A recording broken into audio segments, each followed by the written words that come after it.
na motuna moyo tulingai ayebisaki Pierre alobi tango yo kotondisama na nguya okotondisama na boyebi liloba lya Nzambe pe tango yewana yo ndoko kende pa bango pona kuteya bango liloba lya Nzambe.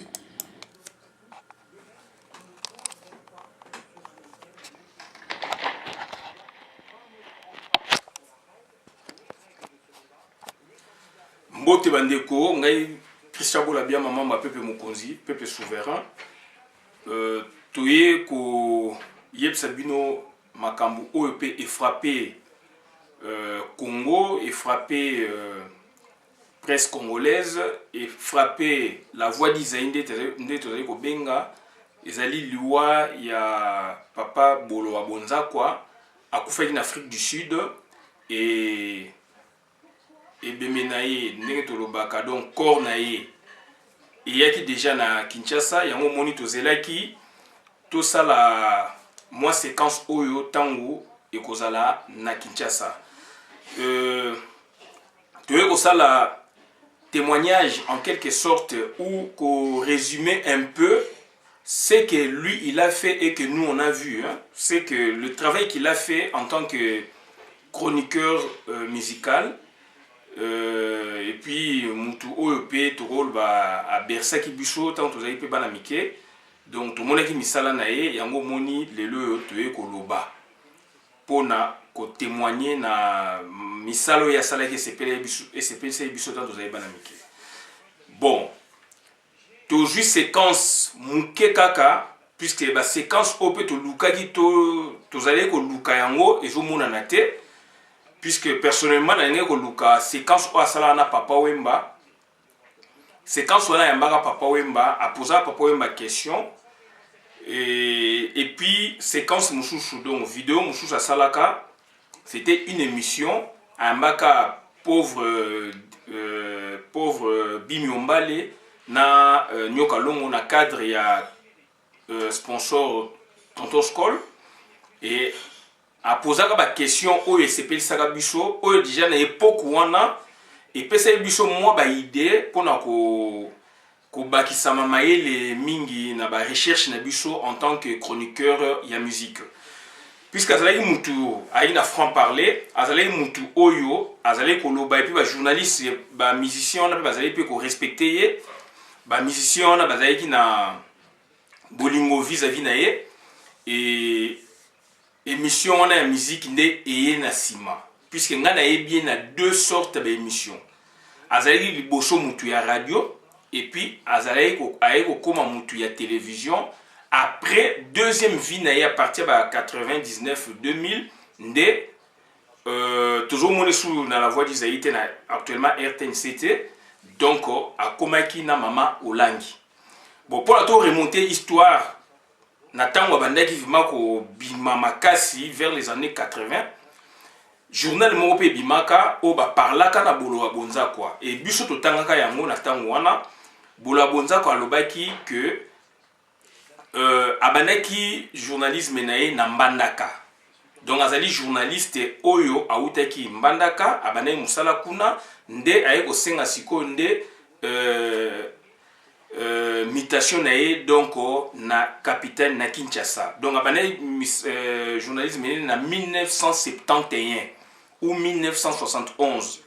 puisque l'époque on a déjà tozali pe ko landaka ba journaux mingi ko tanga ba journaux so tani journal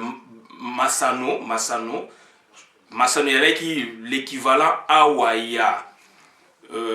journal équipe puisque les autres 60 pages 120 pages journal Masano donc 60 feuilles 30 feuilles donc journal Masano yayi munene boye tozali kolandaka sport nyoso ya Congo cyclisme football première division na tangwana donc o ba bengi le ligue ya Kinshasa donc première division deuxième troisième quatrième ti ba cinquième ba pipil ba minime tozali ko bazali ko tchaka yango ba sport nyoso ba cyclisme bazali ko tchaka yango bazali ko tcha ba handball volleyball etc. donc il y a un journal Masano donc il y a sport donc ba bengi yango journal l'équipe et puis elima il faut total yango et puis salongo il faut totala yango et puis tozali pe tant tozali bilenge tozolanda mingi ba dessin moko ya boyo donc tout moko ba ça ba dessin moko boye ezalaki wana ba boyo tozali kolanda yango pe mingi na yango nde na likanisi wana ube na habitude wana nde tokutanaka na journal na tango wana pe bimaka ya bolo wa bonza kwa donc journal Masano yaki Basano te Masano et si là qui va début 80 si je m'abuse 80 donc bolo wa bonza kwa tolanda ki est depuis bo mwana azalaki une émission munene na radio mbote bandeko soki e bandi ata olingai ko kende kelasi okolingana no osilisa nanu émission wana okeno kelasi ata na retard donc mbote bandeko e bersaki biso je me rappelle à Mbaka Puma Noir tant Puma Noir ne dingo mais ça ko toko vraiment na Kinshasa début années 80 à Mbaka Puma Noir a gagné que dingwe et na radio tout ça kolanda bolo bonza quoi azotu na Puma Noir ba question sur Edingwe Puma Noir azoloba na gagné que na tandaki moulai na ewana na ring je me rappelle Puma Noir na radio l'émission bolowa ya bolo bonza quoi donc émission mbote bandeko zele ko yamba ba artiste belé mbote bandeko ya papa bolo bonza quoi na sepelaki puisque ayambaka Verkis VV et Nathan Mouana tozali bana mike Verkis VV grand patron musicien grand patron boloazo posé ba question na ba rapport na ye na Luambo Makiadi et Luambo Makiadi grand maître mais Verkis déjà grand patron et atongi immeuble ya munene VV Center biso bana mike tozo mona nde mutu aza na mbongo nde ye wana ba musicien mais Verkis na émission wana azali ko non seulement ko banga Luambo mais aza ko mikitisa na ko mikitisa na ba réponse na azo ba ke non ngana bana musala pana ye yende mutu alaksenga musala na suivi na ngai ya musique donc na ye bien wa partie na ye c'est mon patron soki na sangi eloko na kina même ko senga ye et natang mona ja Verkis déjà immeuble c'est mon année bimi donc bande ko ngai et ba eza ba témoignage à travers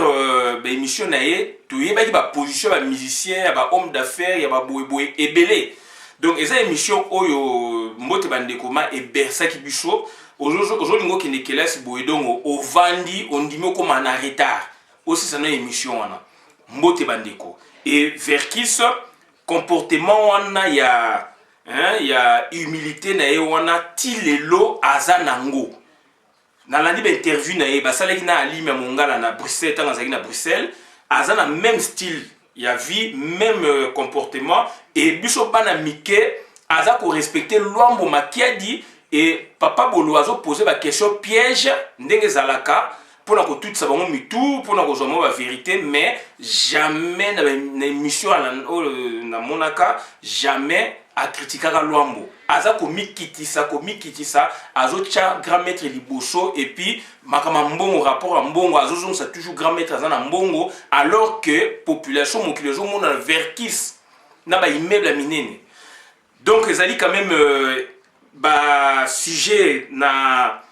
radio émission mbote bandeko ya papa bolowa ezalaki belé na pesibino kaka mibale wana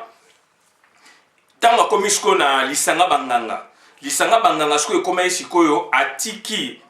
radio azana radio azo combiner na télévision mais comme beaucoup plus na télévision siko lisanga banganga do lisanga banganga yalaki sikoyo côté mingi artistique côté mingi musical et c'est cet aspect là où on a parlé bino sikoyo ezali parmi ba témoignages puisque ba témoignage mususu bandeko na ngai lelo tozali na mokila lelo internet ezali mais pour na musicien moko de renom a accordé interview bandeko na ngai eza facilité nazolo bayango puisque na yebi ezali facilité quand bien même que il y a internet aujourd'hui et à l'époque aussi c'était comme ça pour na omo na mutuloko la evoloko joker Papa Wemba mutolokola na ba musicien oyo bazali na tango wana ba po mususu ba bimi na ba 90 90 90 2000 ba mususu ba 85 maintenant on parlait déjà ba Papa Wemba ba Evoloko ba Lita Bembo, trois grands noms ya musique congolaise ya ba jeune o ba markaki et o ba s'appelle Pepe Kale o ba autant au biso to ko kola donc ti na ba année 89. Il y avait trois grands ou quatre grands au Markaki, musique jeune. Quand on parlait de la musique jeune, contrairement à la musique d'aujourd'hui, à l'époque, c'était pour la allusion à la musique, il y a génération, il y a musique, il y a génération Zaïko et non Zaïko. Donc, musique, il y a génération Zaïko. Donc, au-dessus, immédiatement, toujours donc, ok, jazz, Friza. Et musique jeune, et musicien en plus, aussi jeune. Donc, pour vous dire que Batouana déjà mataki déjà depuis 80, na visa 80, d'abord visa 80, bazo même baron déjà na poto na grand maître Batouana. Ba mission ya bino lelo bazala kiti. Donc bandi ba musu bazala kiti. Donc il y a Lita Bembo, Evoloko Joker. Donc Papa Wemba, pauvre Papa Wemba malheureusement, et aujourd'hui Pepe Kale. Pepe Kale a y vraiment donc qu'on s'est rattaché à un groupe Wana des 4. Mais au début c'est Evoloko, Lita Bembo, Papa Wemba et Pepe Kale 4 au buso to kolido bateau ba ningisaki. Et pour que bateau wana ba les carabé mission bande konanga bazali ko accorder ba interview na ba n'importe qui. Donc bateau oyo bazali ko interviewer bango pe soko yoki bo sepeli. Puisque bazali pe ba mikolo na bango pe ba yi bato ba créer ki ba musicien nga na tengele bino tokotanga lukuku sampu tokotanga papa wa kufa susu nani bazali ko leka mingi na ba mangobo kombe ko ya Kayumbu Beya akufa na Canada lukuku sampu Kayumbu Beya Lukezo Lwansi et aujourd'hui Bolowa Bonza quoi pour Bolowa pe ko se rattacher na groupe de trois oyo. Et moi je me disais déjà vers les années depuis 90 nazali koloba baninga oyo bayebi nde tozo partager na Kinshasa même nazali koloba ngabi 4 personnes puis c'est tant j'aime musique babani ko fausser ba histoire surtout tant ba fondateur ya Zaïko ba kufi ba musicien ya Zaïko babani ko fausser déjà histoire ya Zaïko bango pe ba participer ou ba créer. Donc je me disais la musique congolaise 4 personnes, il faut souhait nangai et zalaki batouana ba koma beaucoup sur la musique congolaise et la vraie histoire. Puisque bazali batou oyo ba vivre na batouana, ba façonner batouana, ba créer batouana, ba monde batouana ndenge bazali komata. Donc nazali kolo ba souhait nangai zalaki 4 personnes wana ba salaka un jour beaucoup individuellement ou collectivement. Malheureusement, c'était un projet dans l'époque wana moi il y a atteindre Batouana et Yelagité et puis voilà et au comme manda cheboa aekoya après bango a sali beaucoup voilà puisque manda cheboa pe a comme il chroniqueur ya munene mais autre toujours le banana liboso Kayumbu Beya a kufa na Canada azet bango yemda lansaki groupe Mangobo na ba Kinsho Lukuku Sampu créateur ya Kinike c'est Zaïr numéro 1. Et aujourd'hui, Lukezo Lwansi, variété du dimanche, Lukezo Lwansi et aujourd'hui, Bolowa Bonza quoi, na Mbote Bandeko. Et na Mbote Bandeko, azayi ko yamba artiste nyoso. Donc azayi ko yamba batu nyoso ba osa misala et azayi ko se focaliser aussi beaucoup plus sur la musique. Et surtout vers fin 80, sous début 90, aye osa la émission sur ya kitoko ya télévision, donc ba bengaki yango Lisanga Banganga. Donc bandeko na ngai ezali ba biloko oyo puisque culture musicale toujours lingaki mo mingi ezali ba biloko oyo toujours ba réponse mususu puisque moi quoi approcher ba musicien ezate ba artiste ezate ba vedette ezate toujours zongo à travers ba journaliste wana. Donc lelo papa Lukungu Sampu azali nazo senga nae asala beaucoup sur la musique congolaise puisque monyango ndenge et bimi ndenge ba créer ndenge ba façonner. Donc on a eu des réponses grâce ya ba émission ya papa Bolo Bonza quoi. Et na kopesa ndangisa neti ya émission munene salaka na papa Wemba ba Gina ba Evoloko ba Litabemo ba Rana Poto papa Wemba na Kinshasa biso na Kinshasa a posé papa Wemba bi Gilles yo Gilles yo Wemba dio abi yo vraiment boy na Zaiko Antoine avani koto Anto donc Antoine donc Evoloko avani koto a telmi koto Gina fonga telmi koto yo za ekoloba. Et la réponse de papa Wemba c'était quoi? C'était sage aussi. Pauvre papa Wemba malheureusement abi vieux ko tchanga na conflit na ba massa na ngati. Et c'était sage, c'était vraiment intelligent de sa part. Et c'est pas ça qui bichou. Mais il y a une question piège aussi quelque part. Parce qu'à l'autre origine, il y a batune babanda qui a l'autre la ndenge muta komi sikote. À l'autre la rapport na bango ndenge bazala qui puisqu'il y a une vérité. Donc ezali babiloko oyo nous on a vécu ça et biso tozali ko zetanga à lobby annoncer ka koyamba papa Wemba tozo la réponse ba question ya ndenge puisqu'il y a ba question moko ya makasi ezali pe ko déranger ba musicien na sens bien mais ezali ko apporter ba solution ou ko personnellement donc ko relater ba vraie histoire ya ba musicien et puis ba ya musique. Exemple mushushu ayambaka Shulai mwana ya Evoloko Joker.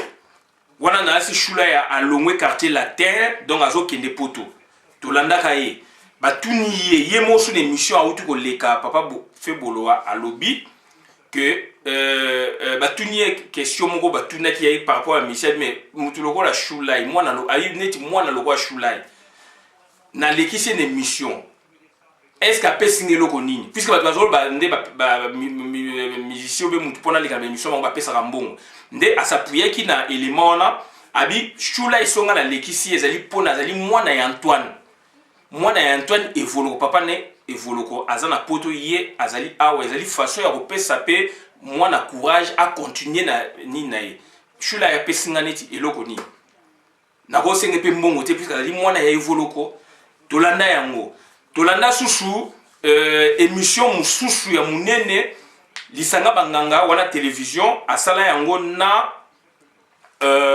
Bimiombale famille ya Dei kotoyo nyoka longo kotoyo kolomboka. Et biso à l'époque tout le monde que écosalavement donc débat mo kitoko mais malheureusement on n'a pas compris ba question ya posé qui ba question yé papa bolo a posé qui ya makasi ya kitoko o elingaki ko révéler biso makambu ya histoire Zaiko ko révéler biso ba position ou positionnement ya moko na bango na kati ya musique congolaise et puis na kati ya histoire Zaiko. Et mais malheureusement on a été dessus. Donc émission na zaye ko lukande yangwana na ya papa Wemba mais malheureusement na luki na ba internet na ju yango te mais na sali quand même ya ndeko na biso bokuma na Afrique du Sud ne bazalaki na monyango na tia yango donc nga na zaye dessus puisque histoire Zaiko déjà zaye ko déranger ngai na zo mona makama lokuta puisque nayebi bato Zaiko nayebi ya na ngai loko kalo bango désiré petit Evoloko. Donc, stratégie, il y a écrit Evoloko, depuis Zaiko, il suffit le collègue, donc il y a pesanga maté, il y a ebélé, a pesanga masole belé. Vieux de Bambongo, il y a Evoloko, a pesanga maté ebélé. Vieux clet et ouli, parolier à mounene, na Kinshasa, Zikondo, Nzemo na ye. Ba yiba yango na musicien, o azaiko, répété pas na ye, donc, à Kenara famille Dei, donc, Jomo Pla. Puisque vieux clet et ouli vient dans un quartier na Kasavubu. Donc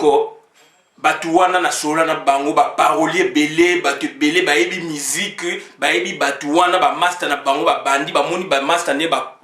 poussani. Donc na sola na batu et belé ba chroniqueur oyoke ba pesanga ba vraie version ya musique congolaise contrairement na oyo ba distilla à travers le monde. On a compris leur jeu parce que voilà. Donc, Bolo Abonza quoi, baleki a mis émission na ya donc animé émission munene ya yemoko donc lisanga banganga donc ba musicien, batu ya tembe, batu ya ba talent. Donc entre guillemets banganga lisanga ya banganga, réunion ya banganga, ya batu ba ebi masolo bazo ko tuna ba question o ya bango. Et Bimiombale face à Nyoka Longo nous a dessus. Nous a dessus, pauvre Bimiombale, je lui en tiens pas rigueur, mais ça c'est l'histoire, on se situe dans l'histoire, dans le contexte historique précis. de l'époque avant qu'il ne soit mort. Donc on a été dessus. On a été dessus parce que Nyoka Longo a toujours na attaque. Et Bimi a toujours na défensif. Nyoka Longo a distillé que ma belé. Bon, avec ma recherche les lots, bah mise pas zaiko à Kalabanit, ma manioku waku. Donc que vraiment donc on a présenté ma condoléance puisque a couffé l'ipé maman. Donc voilà pas ça sous vieux pire. Donc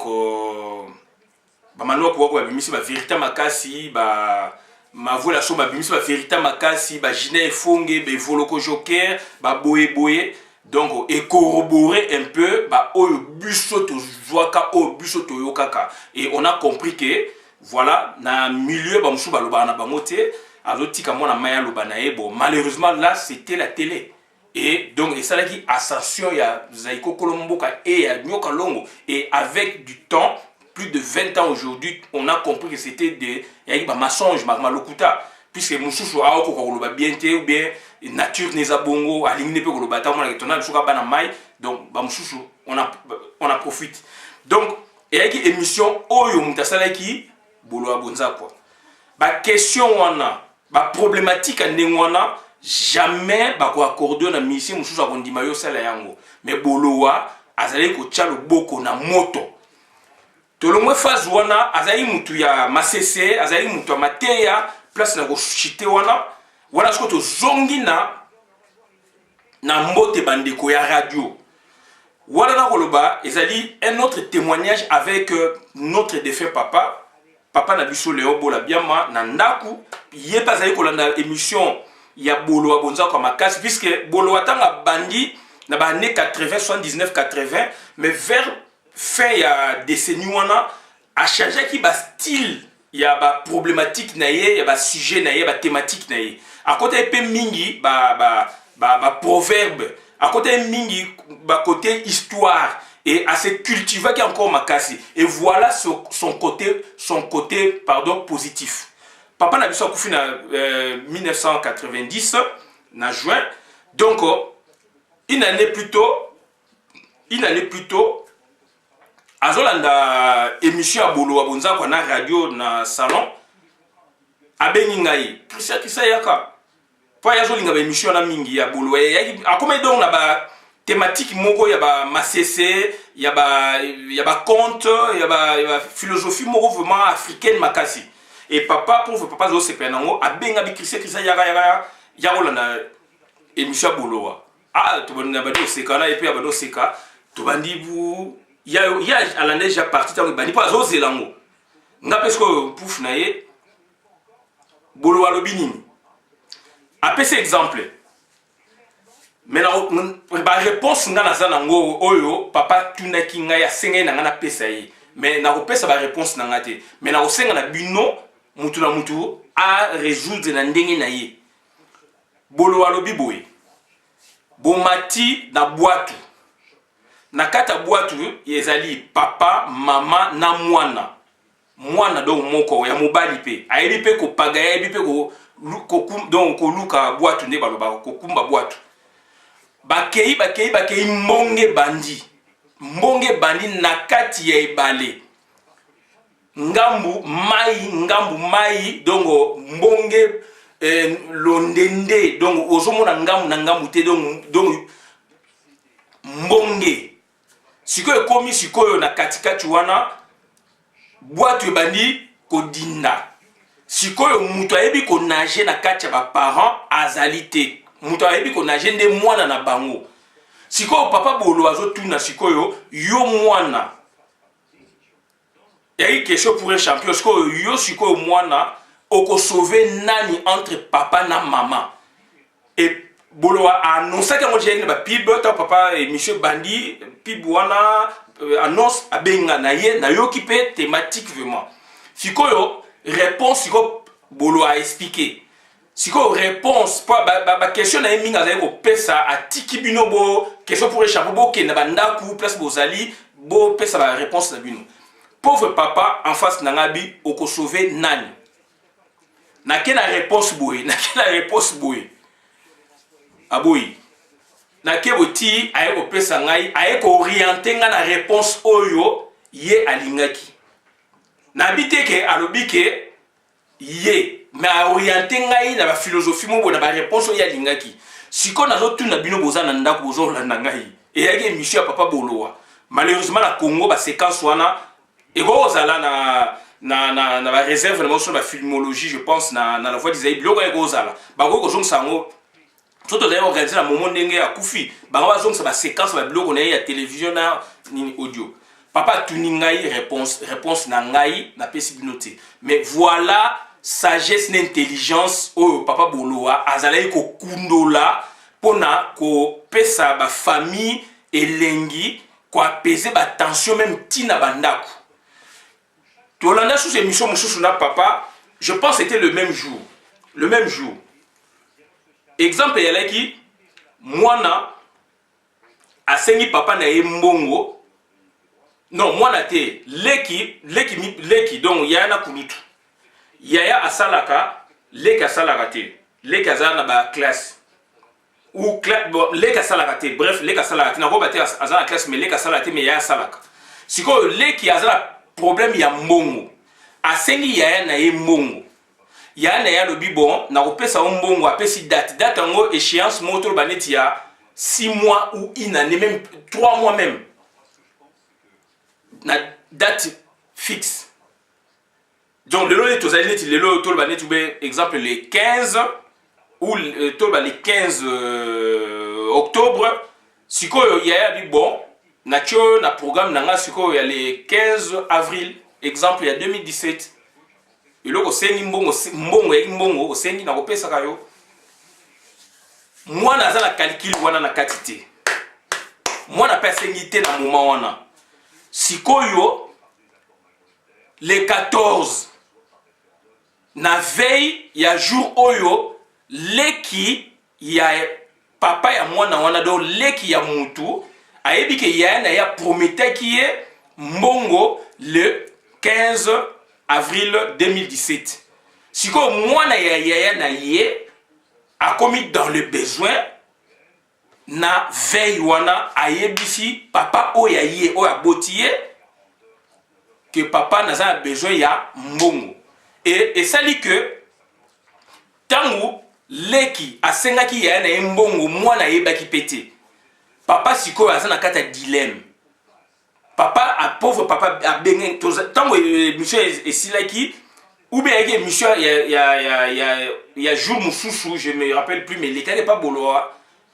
ileke pas Bolowa tolanda wana papa do 2 émissions ba émission belé mais oya makasi na opesa bino ngwana sikoyo papa Bolowa sikoyo azotuna sikoyo mwana ye osenga na veille leki na veille aebike okopesa mbongo le lendemain ko ya mwana sikoyo le lendemain il faut ya mwana il faut asenga mbongo pe il faut pesa ye okopesa nani mwana ye osenga na veille leki na sengi il y a 6 mois plus tôt une année plus tôt et tombé na même date mwana ayebaki te ko sengaki papa leki na sengaki yaya na edongo yo papa na ye sikoyo pe mwana na veille comme par hasard azana besoin moko boye ezala utile ou non utile mais ko senga yo papa yo boti mbongo sachant que mwana azali ya yo okopesa nani voilà ba thématique wana oye et enrichissaki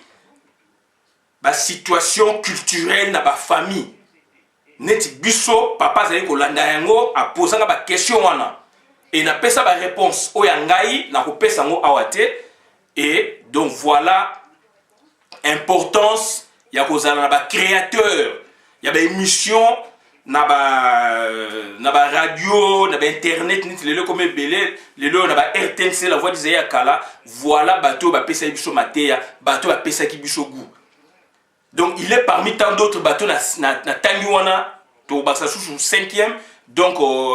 vieux manda chebois na ba mission musicale ba posa ba question ki toko